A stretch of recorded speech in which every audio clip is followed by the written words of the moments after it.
ချို့ကပြောကြတယ်ကျမဘယ်နေရာကိုပဲသွားအမြဲပြဿနာရှာတယ်တဲ့တကယ်တော့အဲ့လိုမဟုတ်ပါဘူးတချို့ကောင်မလေးတွေကသူတို့ကိုယ်ပေါ်ကော်ဖီမှောက်ကြခြင်းကြမယ်တချို့ကလည်းခေါင်းပေါ်ဟင်းချိုတွေမှောက်ကြလိမ့်မယ်ဒါပေမဲ့သူတို့အဲ့လိုပြဿနာအရှာမခံခြင်းရင်ကျမကောင်လေးနဲ့ဇယားလာမရှုံနဲ့လေကဲပရိသတ်တို့ဒီလိုမျိုးလုံးဝမိုက်တဲ့ဇာတ်လမ်းကိုနားထောင်ကြနေဆိုရင်တော့ဒီဗီဒီယိုလေးကို like လုပ်ပြီးကျမတို့ channel လေးကို subscribe လေးလုပ်ပေးကြပါနော်ဖလင်းနဲ့တွေ့ရတာတကယ်ကိုခက်ခဲတဲ့အလုပ်ပါပဲခုကောင်လေးကတအားချုံးနေတဲ့အခါသူ့နားကိုကောင်မလေးတွေမကန့်အောင်လုပ်ရတာဘယ်လောက်ခက်လဲဆိုတာပရိသတ်တို့သိကြလားခုကောင်လေးကရုပ်လေးချောဆွဲဆောင်မှုလည်းရှိဟာတာလည်းပြောတတ်ညံလဲကောင်းနေပူတော်မှစိုးပါသေးတယ်သူ့ဘေးမှာရှိသမျှကောင်မလေးတွေကမိနစ်ပိုင်းအတွင်းသူ့ကိုကြွေသွားကြတယ်ဆိုတာသူတို့တွေရဲ့မျက်လုံးတွေကိုကြည့်ုံနဲ့ကျွန်မပြောလို့ရတယ်လေသူ့ရဲ့မိသားစုကတော့မှသူ့ကိုဆွဲလန်းကြတယ်သူ့အမေဆိုရင်နေတိုင်းအချိန်တိုင်းစာပို့နေတာတခါဆိုသူ့အမေနဲ့ဖုန်းပြောနေတာကိုကျွန်မခိုးနှောက်ထောင်မှုတယ်သူ့သားကိုတခြားတစ်ယောက်နဲ့မိတ်ဆက်ပေးဖို့လုပ်နေတာလားသူ့အမေကကျွန်မတို့တွဲနေတာကိုလုံးဝသဘောမတူတဲ့ပုံလေအိုးသမီးနဲ့ဒီအင်ကြီးလေးနဲ့တက်လိုက်တာပဲကွယ်သူ့ပါဆက်ကတော့အဲ့လိုပြောနေပေမဲ့မျက်လုံးတွေကတော့ပါဆက်နဲ့တခြားစီပဲဖလင်းတို့အိမ်ကိုသွားလဲရတာကျွန်မအယမ်းမုန်းနေအဲ့ရောက်သွားရင်ဖတ်တာနဲ့နှမ်းတာနဲ့မိကုန်းပေါင်းစုံမိတာနဲ့ဒါရီကြီးပဲပြီးရင်ကျမတို့ဘယ်တော့စိတ်ဆက်ကြမှာလဲဆိုတာကိုရောက်တိုင်းမိတယ်လေမဟုတ်ရင်လည်းလက်ထပ်ပြီးရင်ကလေးပန်နေအောင်ယူမှာလဲလို့မေးတယ်ကျမအဲ့ဒီမိကုန်းတွေကိုဖျားခတ်နေတာကိုသူတို့လိုချင်တာအဲ့ဒါမှဖလင်းကိုကျမကသူနဲ့ပတ်သက်ပြီးတိတ်မသေးကြဘူးဆိုပြီးတွေးထုတ်လို့ရမှာလေအလုံးကကျမကိုဖလင်းစီကနေခွာထုတ်ဖို့အစင်သက်မှာပဲအဲ့ဒါကြောင့်ကျမတို့နှစ်ပတ်လည်နေ့မတိုင်ခင်တော့ကဖလင်းနဲ့သူ့မေဖုန်းပြောနေအောင်ကြားပြီးလက်ထဲကပကံတွေပါပြုတ်ကျသွားခဲ့တယ်လေကျန်တာပြီးနေကြရင်အိမ်မှာအစင်သစ်ဖြစ်နေမှာသိကြတယ်မလားကျမဖန်ခွဲစားတွေကောက်နေတော့မှဖလင်းကသူ့အမေကိုမေးလိုက်တာပါကြည့်ရအောင်ကျမတို့ရဲ့နှစ်ပြည့်အထိမ်းမှတ်နေ့ကကျန်တာပြီးနေပဲ哦အိမ်ဆိုတာကသူငငယ်လေးကနေပြောင်းလာခဲ့တဲ့အိမ်ကိုပြောတာတခုခုလိုနေတယ်လို့ပဲဒါပေမဲ့ဖလင်းရယ်ပြီးပြောလိုက်တဲ့စကားကိုကြားပြီးမှကျမအယမ်းပြော့သွားခဲ့တယ်သူကြိုက်မှသိကြပါတယ်ဘင်ဂိုသူဆိုတာကျမကိုပြောတာပဲဒါဆိုဖလင်းကကျမတို့ရဲ့နှစ်ပြည့်ကိုသူမိဘအိမ်မှာကျင်းပကျင်တာပဲမဖြစ်သေးဘူးသူ့ကိုအစီအစဉ်ပြအောင်လုပ်ရမယ်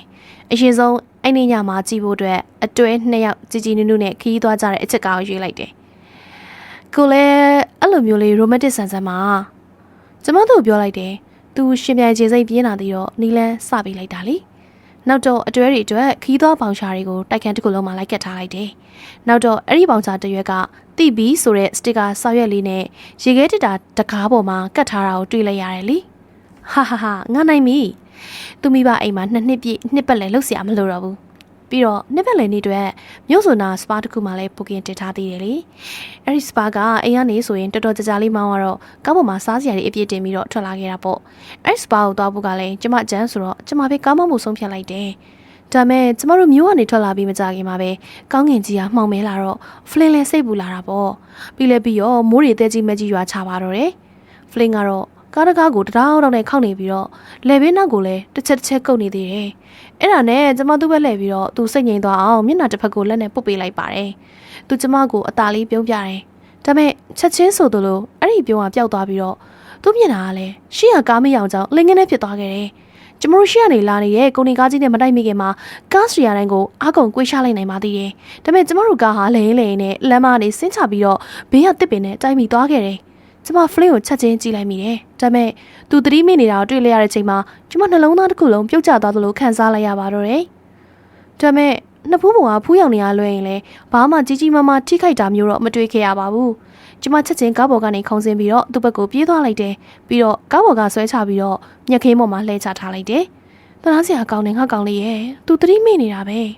အနီးနားမှာလည်းဘယ်သူမှရှိမနေခဲ့ဘူးဒါပေမဲ့ခလန်းလန်းမှာရှိနေတဲ့အဆောက်အုံတစ်ခုကိုအမှောင်ထဲကနေဝိုးတော်ဝါလှမ်းမြင်လိုက်ရတယ်။အဲ့ဒါနဲ့သတိမေ့နေတဲ့ဖလင်းကိုကြောပေါ်တင်ပြီးတော့အဲ့ဒီအဆောက်အုံအထီရအောင်ဆွဲသွားလိုက်တယ်။အနားရောက်တော့အဲ့ဒီအဆောက်အုံကစပက်ကြီးတစ်ခုဖြစ်နေကြတယ်လေ။တကားကလည်းနည်းနည်းလေးဟနေရနဲ့တွန်းဝင်သွားပြီးတော့ဖလင်းကိုကောက်ရိုးကြောက်တွေအပေါ်ခဏတင်ထားလိုက်ပါတယ်။စပက်ကြီးတစ်ခုလုံးမှာကတရိတ်ဆန်အစာအိတ်တွေအပြည့်ပဲ။အိတ်တစ်ခုကိုတထန်လောက်လေးပင်မယ်လဲကျမရအောင်ဆွဲပြီးတော့ယာယီအိတ်ရာပုံစံလေးလုပ်လိုက်ပါတယ်။တိတ်မကြခင်မှာပဲကျမပါတတိမိသွားခဲ့ပါတော့တယ်။နောက်တနေ့မနေ့ရောက်တော့ကျဖတူတန်ကြားတာနဲ့ကျမနိုးလာခဲ့တယ်။ဖះကြီးနုံနိုးချင်းတုန်းကမင်းညကားတိုက်မှုကိုအိမ်မဆိုးမက်ခဲ့တာလို့ပဲထင်နေခဲ့တာ။အဲ့နောက်ဖလင်းရဲ့အခြေအနေကိုတတိယပြီးတော့သူ့ကိုလှည့်ကြည့်လိုက်တော့သူကကျမညထားတဲ့နေရာမှာတန်းနည်းနည်းဝေးတဲ့နေရာမှာငုတ်တုံလေးထိုင်နေတာကိုတွေ့လိုက်ရတယ်။ ပြီးတော့ကျမကိုလည်းဆက်ဆူတဲ့မျက်လုံးတွေနဲ့ကြည့်နေသေးတယ်ကျမသူ့စီပြေးသွားလိုက်ပြီးတော့သူ့လယ်ဘေးကိုကျမလက်တွေနဲ့တိုင်းဖက်လိုက်ပါတယ်ကိုရဲ့အဆင်ပြေရလားကျမမှစိုးရင်လိုက်ရတာမင်းညကနှစ်ဖူးပေါ်ကဖူးရောင်ထားတဲ့နေရာကိုထင်နေကျမပြောလိုက်တယ်ဒါမဲ့ဖလင်းကတော့မျက်လုံးတွေပြူသွားပြီးတော့ခေါင်းရှုပ်သွားတဲ့ပုံပဲရှင်ခမရကဘာတူလဲသူအဲ့လိုမေးလိုက်တဲ့အခါကျမနောက်ကိုခြေတလန်းဆုပ်မိသွားခဲ့တယ်ဒါဘာလို့ပြောရလဲဟန်နီရဲ့ကျမရှင့်ရဲ့ရှစ်သူလေကျမပြန်ပြေးလိုက်တယ်ပြီးတော့သူနောက်နေတာနေမှာပါဟုတ်တယ်မလားကျမတွေးလိုက်မိတယ်လေချစ်သူသူကအဲ့ဒီစကားလုံးကိုပထမဆုံးအကြိမ်ကြားဘူးလို့ပုံစံမျိုးနဲ့ပြန်မိတယ်ပြီးတော့သူ့ကိုယ်သူပြန်ကုန်းကြည့်လိုက်ကျမကိုကြည့်လိုက်လှုပ်ပြီးတော့မှကျမကိုလက်ညှိုးထိုးပြီးမေးပါတယ်ခမရကဘာလို့အဲ့ပုံစံဖြစ်နေရလ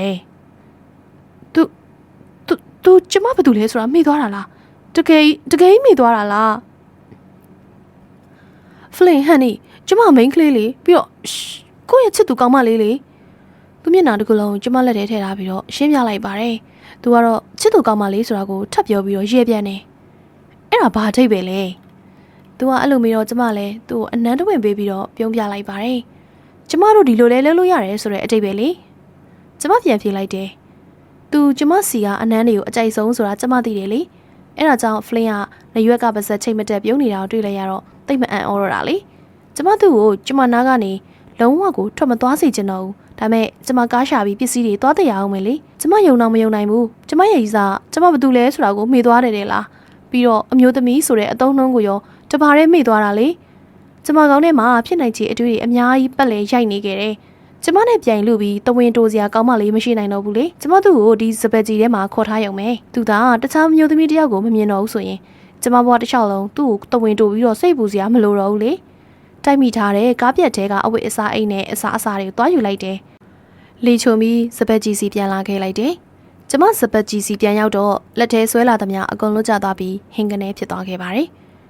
ဖလင်ဘယ်သူလုံးလိုက်တာလဲဟန်နီကျမသူ့စီပြေးသွားလိုက်တယ်ကျမရဲ့ရီစာထိုင်ကုန်တစ်ခုမှကျိုးတုပ်ထားပြီးပါဇက်ကိုတိတ်နဲ့ပိတ်ထားတယ်လေနောက်ဆုတ်ပြီးမင်းလက်တွေကိုငါတို့မြင်နိုင်တဲ့နေရာမှာထားလိုက်စမ်းတရရောက်အော်ပြောတဲ့အောင်ကျမကြားလိုက်ရတယ်ကျမလန့်ဖြန့်ပြီးထခုန်လိုက်ပါတယ်ပြီးတော့လက်နှစ်ဖက်ကိုမြှောက်ထားလိုက်တယ်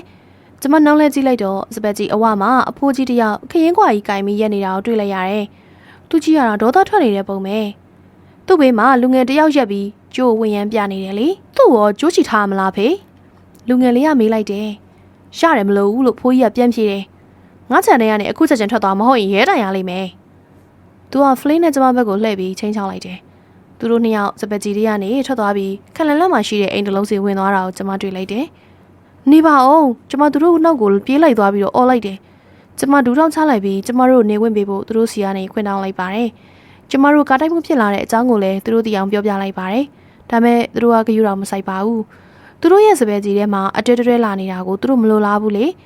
ေကျမတကူထားလုံးမှဖြစ်တော့မယ်ဖလင်းနဲ့နှစ်ယောက်တည်းအတူတူနေမယ်ဆိုတဲ့အကြံအစီလေးတွေပျက်စီးသွားတော့မယ်လေကျမတို့ကမောင်နှမတွေပါ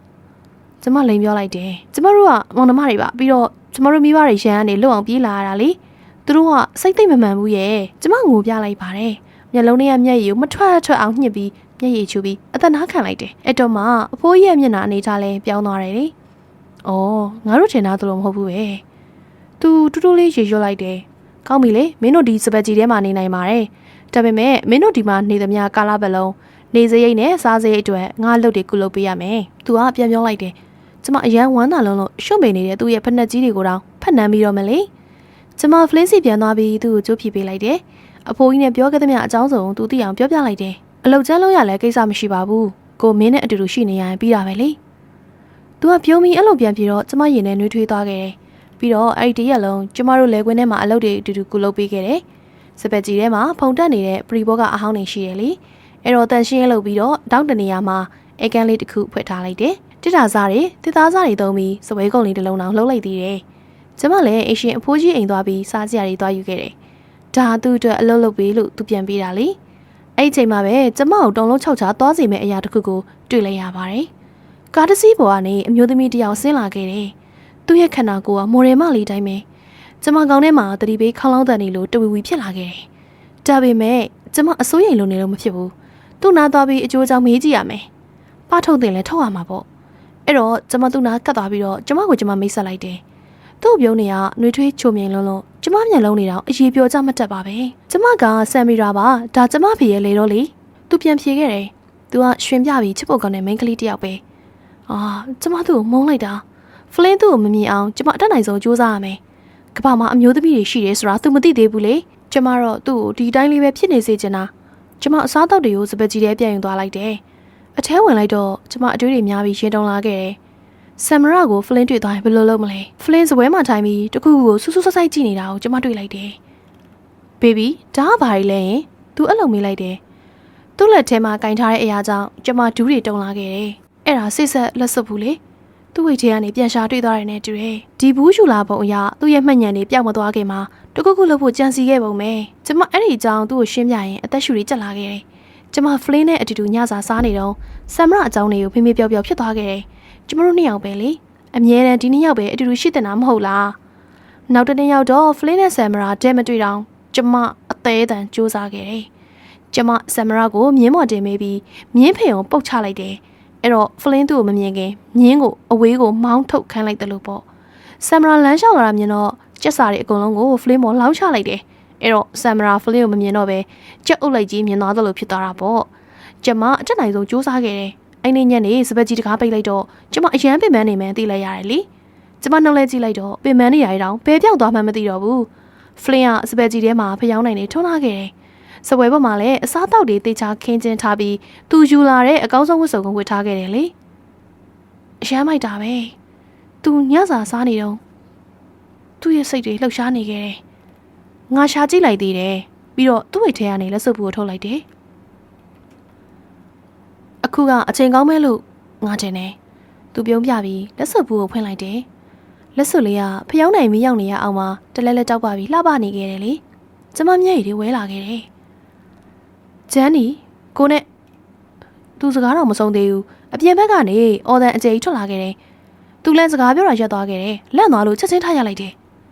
တရရောက်ဒုက္ခရောက်နေပြီနဲ့တူတယ်သူ့တန်စိတ်ပူနေပုံပဲပြီးတော့တကားစီပြေးသွားခဲ့တယ်တကယ်ကြီးလားဟာကျမစစ်စကားဒီမှာဘသူကတေးမလို့အတိုင်းနဲ့ထအောင်ရတာလဲ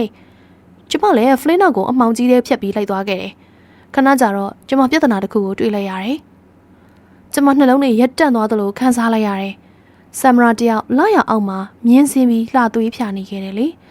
ဖလင်းရဲ့မျက်နှာကိုကြည့်လိုက်တော့ကျမအသေးတွေကြည်ခွဲခဲ့ရတယ်သူ့ကိုကြည့်ရတာနဲ့သမီးတစ်ပါးကိုတွေ့လိုက်ရလို့အံ့ဩနေတဲ့ပုံကြီးကဲကြပါအောင်လို့ဆမ်မရာအော်လိုက်တယ်ခွေးအားတွေကသူ့မျက်နှာမှာဝိုင်းထားကြတယ်လေဖလင်းလည်းချက်ချင်းကူညီပေးခဲ့တယ်သူထွန်ချက်တစ်ခုကိုကောက်ကင်လိုက်ပြီးခွေးအားတွေရဲ့ဘက်ကိုဝေယမ်းလိုက်တယ်ခွေးအားတွေလည်းလန့်ပြီးထွက်ပြေးသွားကြတယ်ဖလင်းကဆမ်မရာမြင်းမော်ကစီးလို့ရအောင်သူ့လက်ကိုကမ်းမိတ်လိုက်ပါတယ်သူတို့နှစ်ယောက်လက်ချင်းထိထားတာမြင်တော့ကျမပို့ပြီးဒေါသထွက်လာခဲ့တယ်လေကျမသတိမထားမိခင်မှာပဲအသိစိတ်လွတ်သွားခဲ့တယ်ကျမကိုကျမမထိန်ချုပ်နိုင်တော့ဘူးကျမဆမ်မရာကိုခုံအုပ်လိုက်ပြီးမြေကြီးပေါ်တွန်းချလိုက်ပါတယ်နောက်တော့ကျမကိုသူ့ဘဝကနေသူ့အဖေနဲ့သူ့ကိုကလာဆွဲလိုက်တယ်ဆိုတာကိုသိလိုက်ရပါတယ်ရှင်တစ်ခင်နဲ့ရှင်ကျိုးပဲချီနေတော့မှလားအဖိုးကြီးကကျမကိုကျိုးလာချီတော့ကျမသူ့ကိုပြန်အောင်လိုက်တယ်ပြီးတော့ကျမကိုရဲလက်ထဲကိုအပ်လိုက်ကြတယ်ကြည့်ရတာဆမ်မရာကျမကိုတရားဆွဲလိုက်တဲ့ပုံပဲအခုတော့ကျမထောင်နှန်းဆန်သွားပြီလေဖလင်းကကျမစီကိုခဏခဏလာလဲခဲ့တယ်ဆမ်မရာကျမရီစားပေါ်မှာမြှူဆွဲနေတယ်လို့ကျမစိတ်ထဲထင်နေခဲ့တယ်သူလာလေတိုင်းဆမ်မရာနဲ့အတူတူကားပေါ်တက်သွားတာကိုထောင်ပရင်းပေါက်တန်နိုင်နေကြကကျမလှမ်းမြင်နေရတယ်လေသူဘာလို့ဖလင်းကိုလာကြိုးရတာလဲပြီးတော့ဘာလို့ဖလင်းသားမှာတစ်ချိန်လုံးကတ်နေရတာလဲဘာလို့ဖက်နေရင်းနဲ့ကြည်နူးနေရတာလဲကျမပြောရဲတယ်ဒီတည်းကလွတ်တာနဲ့ကျမလူကိုကျမရအောင်ပြန်ယူပြမယ်အခုကျမလွတ်ခါနေပြီမြေတူးနေတာပြီးတော့မယ်တမင်းဝအောင်စားတာဆမ်မရာငါဘာတွေလုပ်နိုင်လဲဆိုတာနင်မသိသေးဘူးပဲဖလင်းအတွက်ဆိုရင်ဘာမဆိုငါလုပ်ရဲတယ်